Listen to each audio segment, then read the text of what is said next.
आप सभी विद्यार्थियों का इस चैनल पर हार्दिक स्वागत है। इस टॉपिक में यूपी बोर्ड क्लास 10th का जो आपका 29/2/2024 को विज्ञान का बोर्ड पेपर हुआ है, उसका बहुत ही आसान तरीके में आपको प्रश्न पत्र को हल कैसे किया जाता है बताया जाएगा, जो कि आपने बोर्ड में दिया है। इसका हल प्रश्न पत्र आपको बहुत ही आसान तरीके से करवाया जा रहा है। तो वे विद्यार्थी जो इस चैनल पर नए हो, कृपया चैनल को सब्सक्राइब कर लें। तो आइए बिना रुके हम इसे शुरू करते हैं। जो आपने विज्ञान का बोर्ड पेपर दिया है, इसमें सबसे पहले तो आप लोगों ने बहुविकल्पीय प्रश्नों को हल किया है। तो इसमें जो आपका पहला प्रश्न था, 10 सेंटीमीटर फोकस दूरी का एक उत्तल लेंस एक वस्तु के बराबर आकार का वास्तविक प्रतिबिंब बनाता है। वस्तु और इसके प्रतिबिंब के बीच की दूरी होगी। तो पहले का आपका सही उत्तर होगा ऑप्शन नंबर बी। दूसरा आपका प्रश्न है, एक उत्तल दर्पण द्वारा उत्पन्न आवर्धन सदैव होता है, तो वह 1 से कम होता है। Option number B. एक अभिसारी लेंस की फोकस दूरी 20 सेंटीमीटर है, इस लेंस की क्षमता होगी। तो तीसरे का सही उत्तर होगा ऑप्शन नंबर सी +5 डायोप्टर। चौथा आपका प्रश्न है, जब एक श्वेत प्रकाश किसी त्रिकोणीय कांच के प्रिज्म की सतह पर गिरती है, तो यह प्रिज्म से निर्गत होने पर अलग अलग विचलन से विभिन्न रंगों में विभाजित हो जाती है। किस रंग के लिए विचलन न्यूनतम होता है? तो ऑप्शन नंबर सी बैगनी।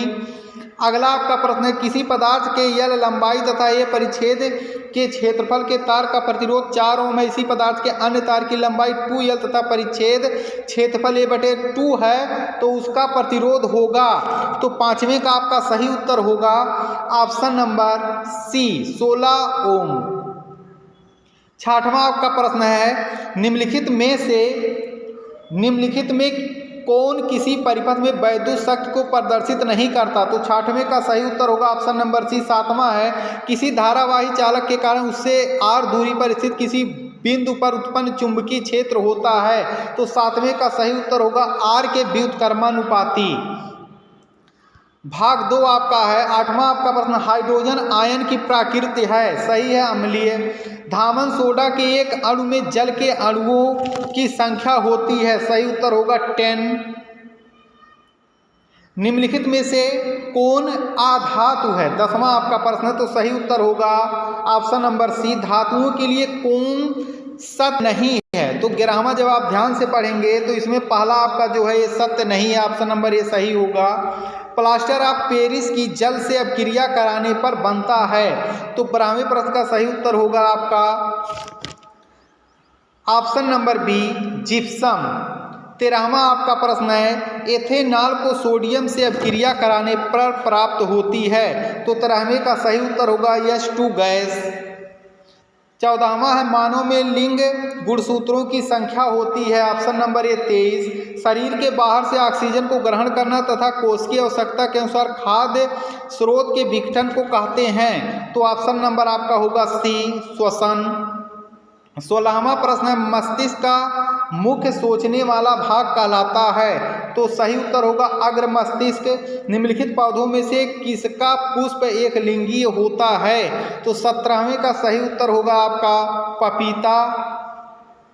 18वां है, एक पोषी स्तर पर उपलब्ध कार्बनिक पदार्थों की कितनी मात्रा अगले पोषी स्तर तक पहुंचती है? सही उत्तर होगा 10%। पौधों में प्रकाश संश्लेषण उत्पाद होता है, सही उत्तर होगा option number B glucose oxygen plus जल। 20वां आपका प्रश्न है, निम्नलिखित में से कौन एक पादप हार्मोन्स नहीं है? तो एस्ट्रोजन एक आपका पादप हार्मोन्स नहीं है। उसके बाद जितने भी प्रश्न आपके दिए गए हैं वे सभी आपको अच्छे से पढ़ाए गए थे, और इससे अधिकतर क्वेश्चन फंसे भी हुए हैं, जो कि बहुत ही सिंपल क्वेश्चन है। और इस वर्ष बहुत ही आसान पेपर भी आपका पूछा था। यही आशा है कि आप सभी लोग इसको अच्छे से हल किए होंगे, और वे विद्यार्थी जो अभी तक अपना पेपर ये नहीं मिलाए हैं हम कितना नंबर हमारा विकल्प में सही है, तो उसको लोग मिला लें, जिससे कि वे आगे की तैयारी अच्छे से कर पाएँ। उसी तरह से आपके बी में भी जितने प्रश्न हैं उन सबको पढ़ा गया था, आपको बताया भी गया था कि आप इसकी तैयारी अच्छे से कर लें, क्योंकि प्रत्येक वर्ष जो आपके इम्पॉर्टेंट क्वेश्चन होते हैं उन सब का अध्ययन आपको एक साथ करवाया जाता है, जिसके कि आप अधिकतम नंबर एग्जाम में पा सकें। इसमें भी आपको सभी प्रश्न बताए गए थे और आप लोग इसको हल भी किए होंगे। आप सभी विद्यार्थियों का वीडियो देखने के लिए